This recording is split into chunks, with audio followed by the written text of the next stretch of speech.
Are you followable? That is the question I'll be illuminating for you in this video. And it's an important one because so many entrepreneurs and small business owners really struggle with their social media content. I tend to hear multiple things from them. A, I post and I hear crickets, or I feel like the algorithm is out to get me. Sound familiar? Or I'm pulled in a million different directions on social media and nothing is actually moving the needle in my business. If that's you, I've got you. In this mini training, I'm going to strip down social media to its core and reveal something that you must understand on a deep strategic level in order to drive true business results from whatever social media platform you use the most.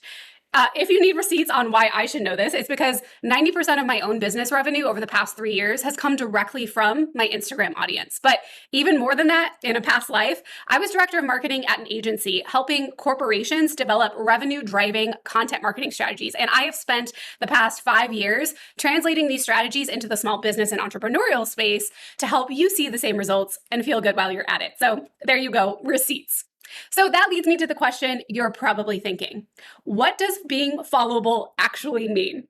Well, it simply means that someone, ideally your ideal client or customer, wants to keep coming back to your social media account for more because you are followable. One of the biggest overarching strategic mistakes I see on social media is entrepreneurs tend to take the advice of niche down, which frankly is a whole entire video for another day. But regardless, you can still have a niche without alienating possible followers.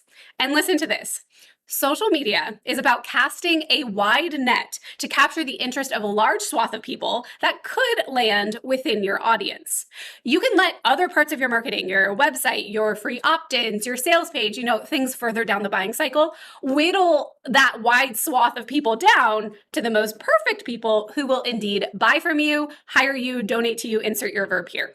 When it comes to social media content, why limit yourself to a tiny little handmade fishing pole when you can toss out a sparkling immense net to capture people's attention, to keep them coming back for more, and to give them those tasty morsels that they're looking for, which is basically useful, inspiring, helpful content. So how do you do that when you're really feeling a bit down in the dumps about social media in general and its potential to actually drive business results? Well, I'm so glad you asked. My answer is go broad or go home. In other words, don't be afraid to broaden your message. Now, this doesn't mean you're a yoga teacher and you start creating content about sustainable trends in the construction industry. No, your deeper message still needs to connect all the content you do create. But what it does mean is that you can flesh out the universe of your message more broadly than what you may have done in the past. To make this more tangible, let's look at a few examples together. Let's go ahead and start with my own account because I can speak to that, and then we'll look at some other platforms and types of businesses. So with my account, my message is really about helping people bring their ideas to life in their business and doing so purposefully and profitably without burning out. That is really my deeper message. So my content is really driven by that why. So yes, I will share specific marketing advice like this one that I just posted a few minutes ago about how to get more email opens in just 2 minutes. This is about how to do things purposely without actually losing a lot of time. But then I have other content about, my baby, because being an entrepreneur, especially for my audience, isn't just about their business, it's about their life as well. So I like to share content that is slightly personal, yet still connected to my message around how they can do things purposefully in their business, and navigating a baby or whatever life throws at you is definitely part of that. And of course, then there is just the general aesthetic that I like to have, which is colorful, vibrant, very creative. This really goes to point to my deeper message that when you can really build a business that lights you up, it feels like you're tapping into something special, something magical, and I want my visual aesthetic to be aligned with that. All right, let's look at another example. Oh, I thought I had this pulled up, but this is a fabulous member from my Create Your Purpose Collective, Komal. She's an educational consultant and a published author, and she does a great job on LinkedIn. She doesn't just talk about her experience in the classroom, but she is able to broaden her message to talk about raising consciousness in children as well as adults. So one of her examples that I really love is this post. It's pretty personal. She boiled down her life into 10 pivotal moments that informed where she is today, including a photo of her book. I love this because yes, it's personal, but it totally connects into her message about how being a conscious child and being in an educational system that helps you be introspective and aware will help you grow into a more purposeful human as well. And so she shares her own journey to show just how powerful an impact it can be when education is really steered in the direction that she's trying to do in her book. So her message connects to her journey, and she's able to make it really personal. As you can see, there's tons of comments on here because people were interested in her story and how her message comes to life in that. The last example I'll share with you is actually a local co-working space here in downtown Phoenix. I helped them with their social media strategy many years ago.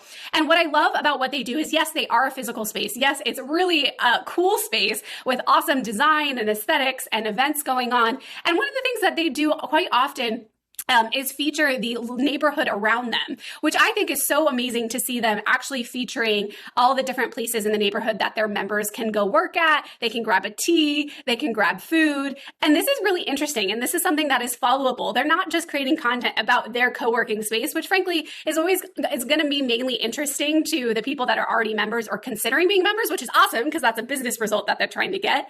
But they broaden their reach and create followability by tapping into the greater community that they actually physically reside within. So they're able to highlight the neighborhood, draw in community members into their events, feature their members, and just really create a brand that is much more than a co-working space, but really part of the community itself. As you saw with all of these examples, the social media content from these accounts is still intrinsically tied to their brand's core message and promise. And that content lives within a broader universe that gives them plenty of content to create, and it gives their audience something to look forward to that is very diverse and in line with their interests. Social media at its core is about relationships. It's about building and nurturing a relationship with people who may be interested in what you have to offer and using content as the means to build that trust and loyalty consistently over time. I think so often we get caught up in the marketing of it all.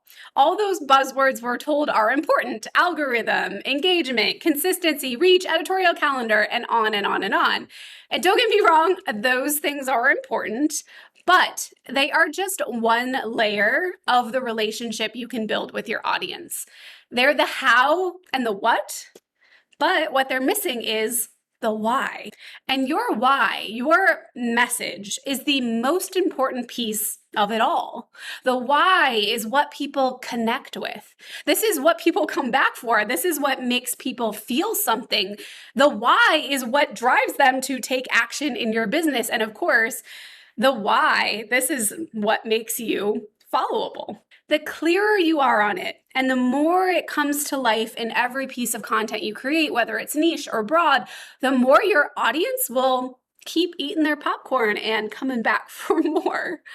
I actually have much more to say on this topic of marketing versus message, so stay tuned for more on that in my email to you next week. In the meantime, I want to leave you with 3 questions to reflect on to help you dive deeper into your followability and your deeper message. The first one is this: what does your audience care about?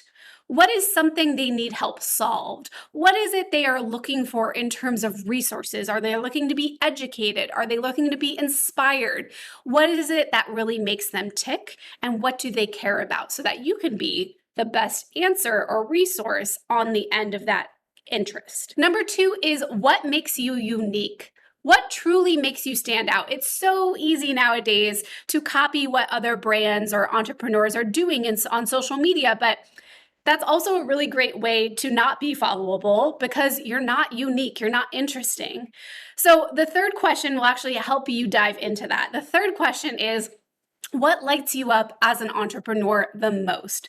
What is it in your business that gets you so excited? For me, it's helping women, especially women entrepreneurs, bring their ideas to life and see potential where for so long they felt just overwhelmed. That is something that excites me like no other. And that is something that stands out in my niche. There's lots of marketing and business strategists just like me in my space, but how we approach it, and more importantly, why we are in that work, is what really makes us or me stand out. So what lights you up as an entrepreneur will really help you tune into what makes your business unique. So don't forget about that emotional drive that you have. It's just as important as your business's mission. So reflect on these questions, and I'll be back in your inbox next week. And if you're not already following me on social media, I'm over on Instagram far too often. So come give me a follow at quinn.tempest and DM me and tell me what you thought about this training. Until next week, see you then.